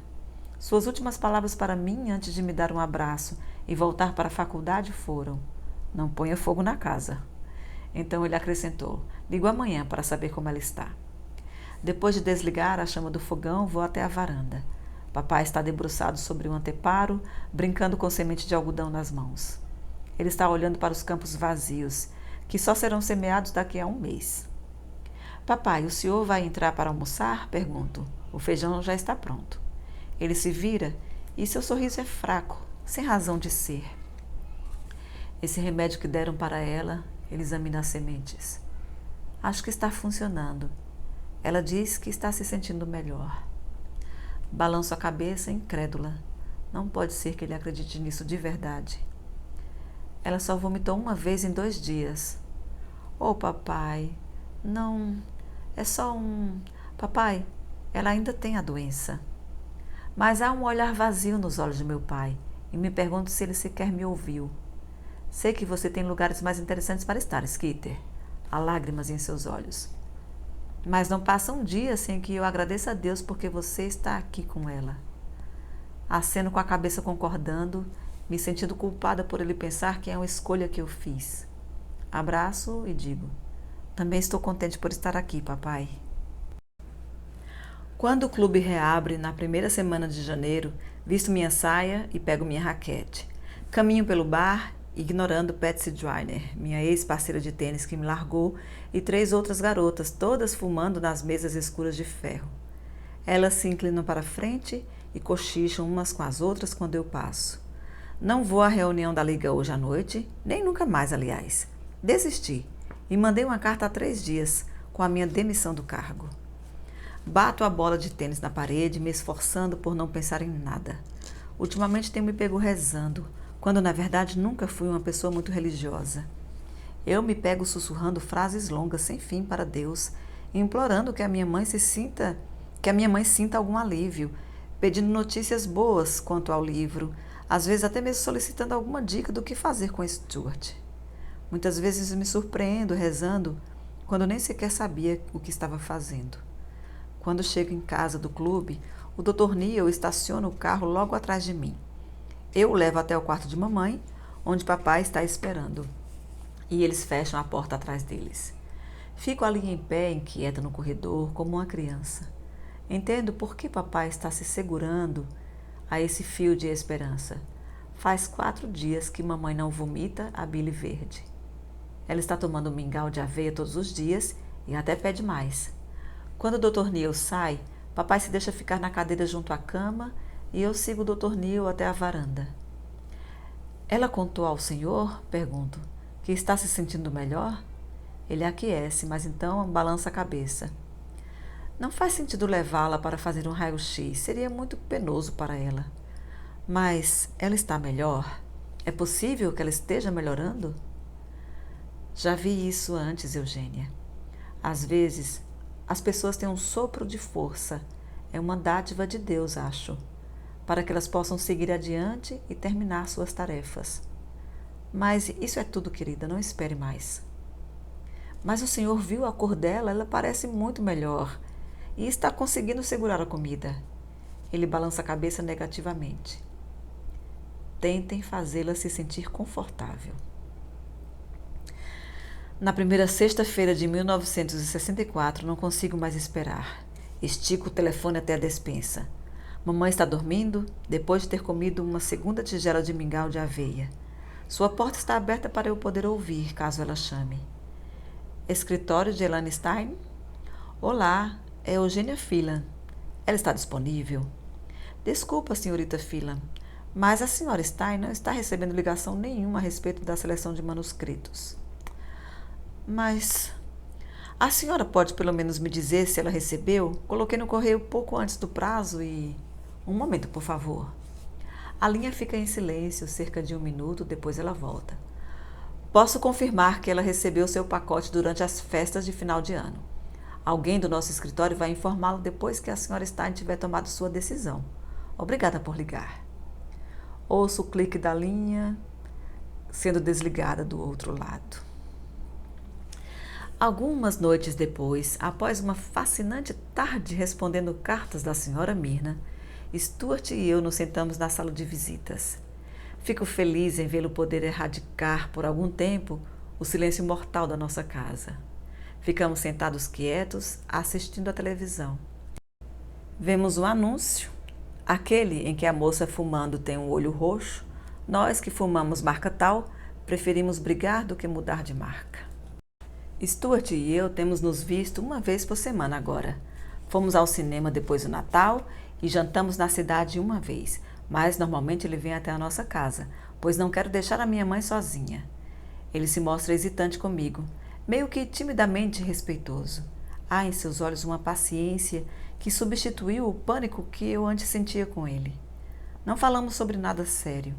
Ele me conta histórias do verão, durante a faculdade, que ele passou trabalhando nas plataformas de petróleo no Golfo do México. Os chuveiros eram de água salgada. O oceano era de um azul cristalino até o fundo. Os outros homens faziam aquele trabalho brutal para alimentar suas famílias, ao passo que Stuart, o filho rico de pais ricos, tinha uma faculdade para a qual voltar. Foi a primeira vez, disse ele, em que realmente precisou trabalhar duro. Fico feliz de ter trabalhado na extração de petróleo naquela época. Eu não poderia deixar tudo e fazer isso hoje, disse ele, como se tivesse acontecido décadas atrás, e não apenas há 5 anos. Ele parece mais velho do que eu me lembrava. Por que você não poderia fazer isso agora? Perguntei, pois estou buscando um futuro para mim mesma. Gosto de ouvir sobre as possibilidades das outras pessoas. Ele franze as sobrancelhas para mim. Por que eu não conseguiria deixar você? Guardo isso como um contrabando, receosa de admitir o quanto foi bom ouvi-lo. O comercial termina e assistimos ao noticiário. Houve um embate no Vietnã. O repórter parece pensar que será resolvido sem muita dificuldade. Ouça, diz Stuart depois de um silêncio entre nós. Eu não queria tocar no assunto antes, mas... Sei o que as pessoas estão dizendo na cidade sobre você. Eu não me importo. Só quero que você saiba. Meu primeiro pensamento é o livro. Ele ouviu falar de alguma coisa. Todo meu corpo fica tenso. O que você ouviu? Você sabe, sobre aquilo que você fez com Hilly. Relaxa um pouco, mas não completamente.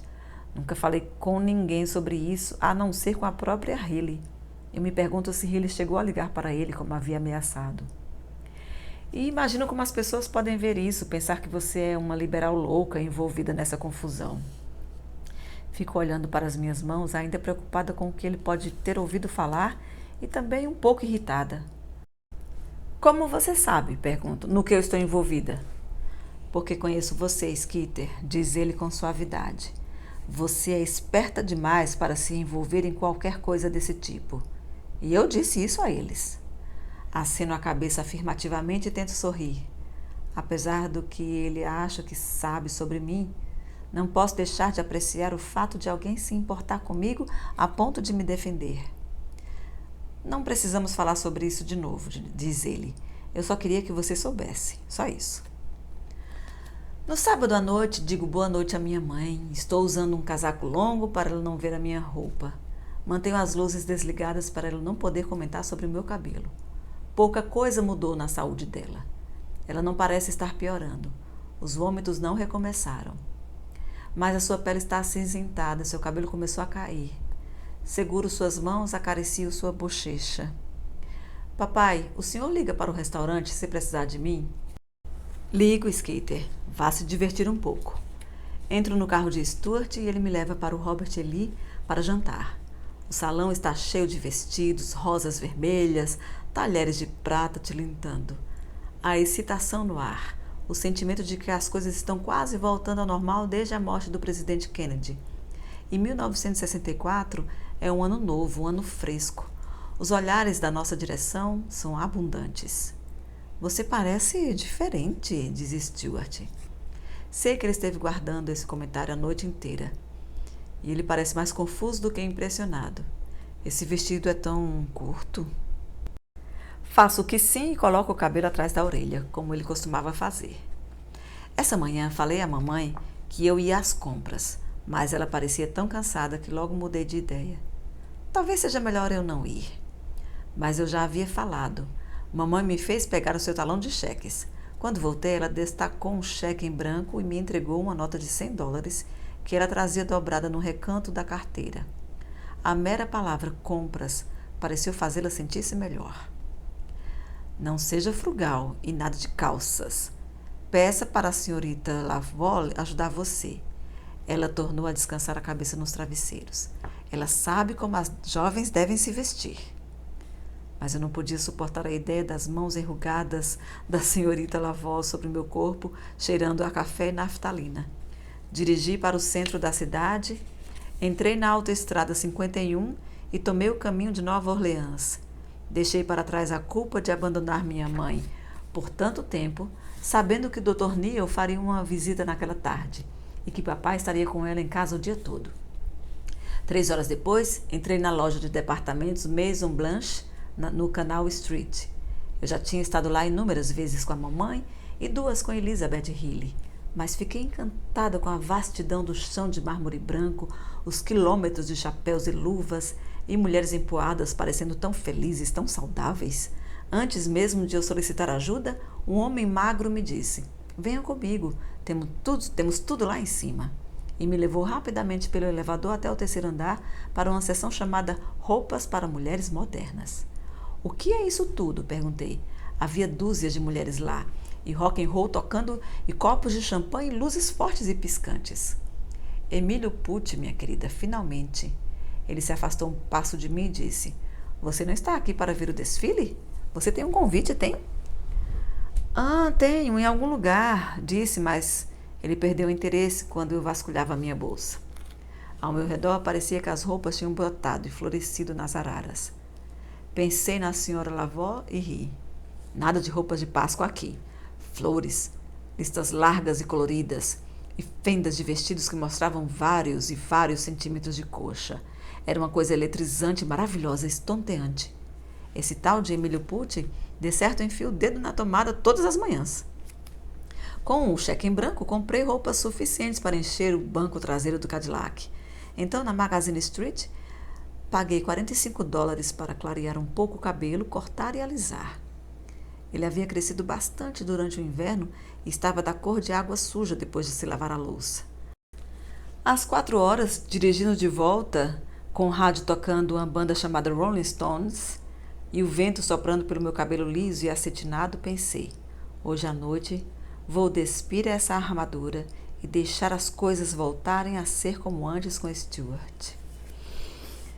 Stuart e eu estamos comendo nossos filés Chateaubriand, sorrindo, conversando. Ele olha para as outras mesas, comentando sobre pessoas que conhece, mas ninguém se levanta para nos cumprimentar. Há novos começos, diz Stuart e levanta seu copo com bourbon. Eu concordo, meio que querendo dizer a ele que todos os começos são novos. Em vez disso, sorrio e brindo com meu segundo copo de vinho. Na verdade, nunca gostei de álcool até hoje. Depois do jantar, vamos até o saguão e vejo o senador e a senhora Whitworth a uma mesa tomando drinks. A gente ao redor deles, bebendo e conversando. Vieram passar o final de semana em casa. Stuart havia me dito mais cedo. O primeiro final de semana deles desde que se mudaram para Washington. Stuart, olha ali seus pais. Vamos lá dar um oi? Mas Stuart me conduz na direção da porta e praticamente me empurra para fora. Não quero que mamãe veja você nesse vestido curto, diz ele. Quero dizer, acredita em mim, fica lindo, mas... Ele olha para baixo, para a bainha do vestido. Talvez não tenha sido a melhor escolha para hoje. No caminho para casa, penso em Elizabeth, nos seus bobs, no seu receio de que o clube de bridge me visse. Por que alguém sempre parece ter vergonha de mim? Quando chegamos de volta a Longleaf, já são 11 horas. Aliso o vestido pensando que Stuart está certo, é curto demais. As luzes no quarto dos meus pais estão desligadas, então nos sentamos no sofá. Esfrego os olhos e bocejo. Quando torno a abri-los, ele está segurando um anel entre os dedos. Oh, Deus! Eu ia fazer isso no restaurante, mas ele sorria. Aqui é melhor. Toco o anel. É frio e maravilhoso. Há 3 rubis em cada lado do diamante. Olho para ele, sentindo um calorão de repente. Tiro o suéter dos ombros. Estou sorrindo e prestes a chorar ao mesmo tempo. Preciso lhe contar uma coisa, Stuart. Cuspo. Promete que não vai contar a ninguém? Ele me olha atônito, então ri. Espere aí, você disse sim? Sim, mas antes preciso saber uma coisa. Você me dá a sua palavra? Ele suspira e parece desapontado por eu estar estragando o momento. Claro, você tem a minha palavra. Estou em choque pela proposta dele, mas dou o melhor de mim para explicar. Olhando em seus olhos, exponho os fatos e os detalhes que posso partilhar com segurança sobre o livro e sobre o que tenho feito no último ano. Deixo de fora o nome de todas as envolvidas e faço uma pausa ao pensar nas implicações disso, sabendo que não são boas. Apesar de ele estar pedindo para ser meu marido, não o conheço bastante para confiar nele completamente. É sobre isso que você vem escrevendo nos últimos 12 meses? Não é sobre Jesus Cristo? Não, Stuart, não é sobre Jesus. Quando lhe conto que Healy encontrou as leis de Jim Crow na minha bolsa, seu queixo cai. E vejo que só confirmei algo que Healy já lhe contara sobre mim. Algo em que a confiança ingênua dele não o deixou acreditar. A fofocalhada pela cidade. Eu disse a eles que estavam completamente enganados, mas eles estavam certos? Quando lhe conto sobre as empregadas de cor passando por mim depois da reunião das rezas, sinto uma onda de orgulho por aquilo que fizemos. Ele olha para dentro do copo vazio de bourbon. Então lhe conto que o manuscrito foi enviado a Nova York, que se decidirem publicá-lo, ele deve ser lançado em, acho, uns 8 meses, talvez antes. Bem na época, penso comigo mesma, em que um noivado se transformaria em casamento. Foi escrito anonimamente, digo, mas com Healy por perto, ainda há uma boa chance de as pessoas saberem que fui eu. Ele não está sentindo com a cabeça, nem alisando meu cabelo por trás da orelha. E o anel da avó dele está parado sobre o sofá de veludo da minha mãe como uma metáfora ridícula. Nós dois ficamos em silêncio. Os olhos dele sequer fitam os meus. Ficam a 5 estáveis centímetros do meu rosto. Depois de 1 minuto ele diz: Eu não entendo por que você faria isso. Você ao menos se importa com isso, Skeeter? Eu me irrito um pouco com o comentário, olho para o anel tão afiado e brilhante. Eu não quis dizer isso, começa ele de novo. O que quero dizer é, as coisas estão bem aqui. Por que você iria procurar problemas? Posso ver pela voz dele que ele sinceramente quer uma resposta de mim. Mas como explicar? Stuart é um homem bom. Por mais que eu saiba que o que fiz é certo, ainda assim entendo sua confusão e sua dúvida. Não estou procurando problemas, Stuart. O problema já está aqui. Mas claramente não é essa a resposta que ele quer. Não conheço você. Olho para o chão, lembrando que eu havia pensado exatamente a mesma coisa ainda há pouco. Acho que a gente vai ter o resto da vida para dar um jeito nisso, digo, tentando sorrir. Acho que não consigo me casar com alguém que eu não conheço. Respiro uma golfada de ar, minha boca se abre, mas não consigo dizer nada por algum tempo. Eu precisava contar a você, digo, mais para mim do que para ele. Você precisava saber. Ele fica me olhando por alguns instantes. Você tem a minha palavra, não vou contar a ninguém, diz ele e eu acredito. Ele pode ser muitas coisas, mas não é mentiroso. Ele se levanta. Então me dá um último olhar perdido e depois pega o anel e vai embora. Naquela noite, depois de Stuart ir embora, fico caminhando de um cômodo para o outro com a boca seca com frio. Frio era tudo o que eu queria sentir quando Stuart rompeu comigo da primeira vez. Frio é o que estou sentindo. À meia-noite ouço a voz da minha mãe me chamando do seu quarto. Eugênia, é você aí? Caminho pelo corredor. A porta está entreaberta e mamãe sentada, vestida com sua camisola branca como farinha. Seu cabelo está solto sobre os ombros. Fico chocada ao ver como ela está bonita. A luz na varanda atrás da casa está acesa, lançando um halo branco em torno de todo o seu corpo. Ela sorri, e sua nova dentadura ainda está lá. A que o Dr. Simon fez para ela quando seus dentes começaram a sofrer erosão por causa do ácido estomacal. Seu sorriso está mais branco até mesmo do que nas fotos sorridentes de quando ela era adolescente. Mamãe, o que posso fazer pela senhora? Está doendo muito?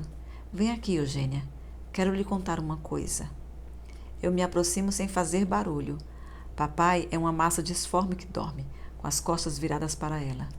E penso, eu poderia lhe contar uma versão melhorada da noite de hoje. Todo mundo sabe que o tempo é curto. Fazê-la feliz nos seus últimos dias, fingir que o casamento vai acontecer. Também tenho uma coisa para contar à senhora. Oh, fale primeiro. Stuart me pediu em casamento. Digo fingindo um sorriso. Então entro em pânico ao me dar conta de que ela vai pedir para ver o anel. Eu sei, diz ela. Sabe? Ela faz que sim. Claro, ele veio até aqui 2 semanas atrás e pediu a sua mão ao Carlton e a mim. Há 2 semanas? Quase começo a rir. Claro que a minha mãe seria a primeira pessoa a ficar sabendo de uma coisa assim tão importante. Fico feliz que ela tenha podido saborear a notícia por tanto tempo. E tem uma coisa para lhe falar, diz ela. O brilho em torno da minha mãe é etéreo, fosforescente. É da luz da varanda, mas me pergunto por que nunca o vi antes. Ela aperta minha mão no ar com a segurança saudável de uma mãe cumprimentando a filha que acabou de noivar. Papai se remexe, então se senta. O que foi? Pergunta ele engasgado. Você está passando mal? Não, Carlton, estou bem, já falei. Ele concorda sonolento, fecha os olhos e pega no sono antes mesmo de encostar a cabeça no travesseiro. Qual é a sua novidade, mamãe? Tive uma conversa longa com seu pai e tomei uma decisão. Oh, Deus, suspiro. Vejo ela explicando tudo a Stuart quando ela pediu a minha mão. É sobre o fundo fiduciário? Não, não é isso, diz ela, e eu penso. Então deve ser alguma coisa sobre o casamento. Sinto uma tristeza perturbadora de que mamãe não vai estar aqui para planejar meu casamento, não apenas porque ela vai estar morta, mas também porque não vai haver casamento nenhum. E mesmo assim também sinto alívio terrivelmente cheio de culpa por não ter que passar por isso com ela. Bem, sei que você percebeu que as coisas têm melhorado nestas últimas semanas, diz ela. E sei que o Dr. Neil diz que é algum tipo de canto do cisne. Um absurdo, sem... Ela tosse e seu corpo magro se arqueia à frente como uma concha. Entrego-lhe um lenço de papel e ela franze o senho, pressionando-o gentilmente contra a boca. Mas, como eu disse, tomei uma decisão. Balanço a cabeça, concordando e ouvindo, com o mesmo ar aparvalhado do meu pai momentos antes. Decidi não morrer. Oh, mamãe, Deus, por favor. Tarde demais, diz ela, afastando a minha mão com um gesto rápido. Tomei uma decisão, ponto final. Ela espana as mãos uma contra a outra, como se jogando fora o câncer. Sentada reta e arrumada na sua camisola, com um halo de luz brilhando em torno do seu cabelo, não posso deixar de revirar os olhos. Que estúpido da minha parte. Claro que a minha mãe vai ser tão obstinada em relação à sua morte quanto tem sido em relação a todos os detalhes da sua vida. A data é 18 de janeiro de 1964, sexta-feira. Estou usando um vestido preto folgado. Minhas unhas estão completamente roídas. Vou me lembrar de todos os detalhes desse dia, penso, do mesmo jeito que as pessoas dizem que nunca vão esquecer que sanduíche estavam comendo ou a música que estava tocando no rádio quando ficaram sabendo que Kennedy fora assassinado. Entro no lugar que se tornou tão familiar para mim, a cozinha de Abilene. Já está escuro lá fora e a lâmpada incandescente parece forte demais. Olho para Minnie e ela olha para mim. Abilene se coloca entre nós, como se para bloquear alguma coisa. A Harper and Row, digo, quer publicar o livro. Todo mundo fica em silêncio, até mesmo as moscas param de fazer barulho. Você está brincando comigo, diz Minnie. Falei com ela agora à tarde. Abilene dá um grito como nunca ouvi antes. Senhor, não consigo acreditar, explode ela. E então nos abraçamos, Abilene e eu, depois Minnie e Abilene. Minnie olha vagamente para onde estou. Sentem-se, vocês duas, diz Abilene. Me conta o que ela disse. O que a gente vai fazer agora? Por Deus, não tenho nem café pronto.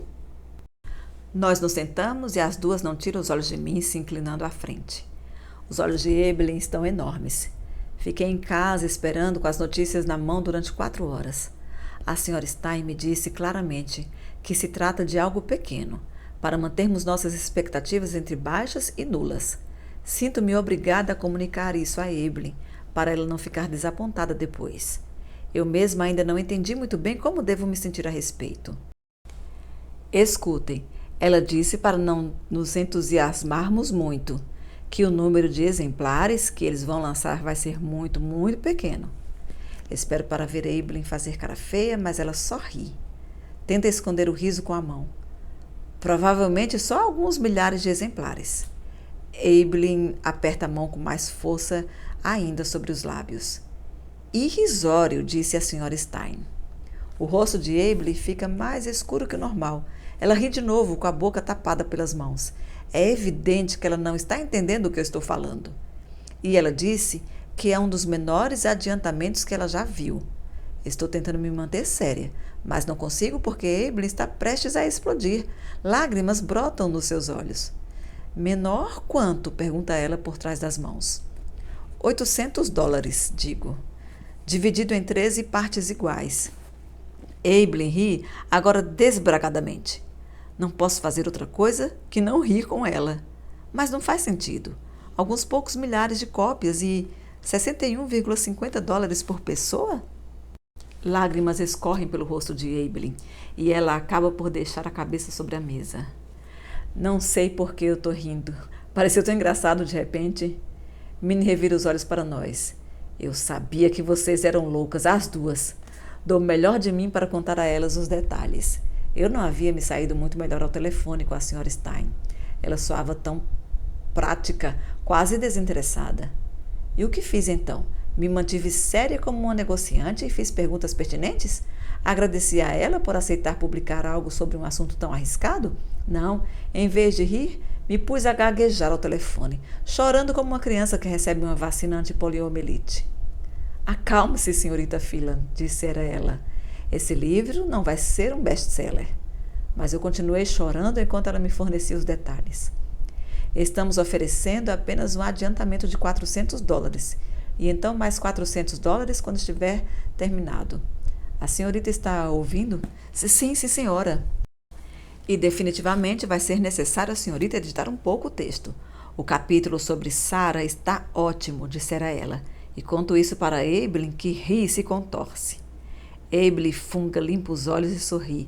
Finalmente nos acalmamos, bebendo aquele café que Minnie teve que levantar e fazer para nós. E ela adorou a Gertrude também, digo para Minnie. Pego um papel e leio o que eu havia anotado para não me esquecer das palavras exatas. Gertrude é o pesadelo de todas as mulheres brancas sulistas. Adoro ela. Por um segundo, Minnie me olha bem nos olhos. Seu rosto se amolece num sorriso infantil. Ela disse isso de mim? Abilene ri. Até parece que ela conhece você a 800 quilômetros de distância. Ela disse que vai demorar pelo menos 6 meses até o livro ser lançado, em algum momento no mês de agosto. Abilene ainda está sorrindo, completamente alheia a tudo o que eu disse. E, para ser franca, fico grata por isso. Eu sabia que ela ficaria entusiasmada, mas receei que também ficasse um pouco decepcionada. Vê-la desse jeito faz eu perceber que não estou nem um pouco decepcionada. Estou feliz, simplesmente. Continuamos sentados e conversamos por mais alguns minutos, bebendo café e chá, até que eu olho para o relógio. Falei para o meu pai que estaria em casa em 1 hora. Papai está em casa com mamãe. Me arrisquei e deixei com ele o telefone de Evelyn por via das dúvidas, dizendo que eu estava indo visitar uma amiga chamada Sarah. As duas me levam até a porta, o que é uma novidade, tratando-se de Minnie. Digo a Evelyn que vou ligar para ela assim que receber as observações da senhora Stein pelo correio. Então, daqui a 6 meses, a gente finalmente vai saber o que acontece, diz Minnie. Se é alguma coisa boa, se é alguma coisa ruim ou nada. Pode ser que não aconteça nada, digo me perguntando se alguém vai chegar e comprar o livro. Bem, eu estou contando que vai ser bom, diz Evelyn.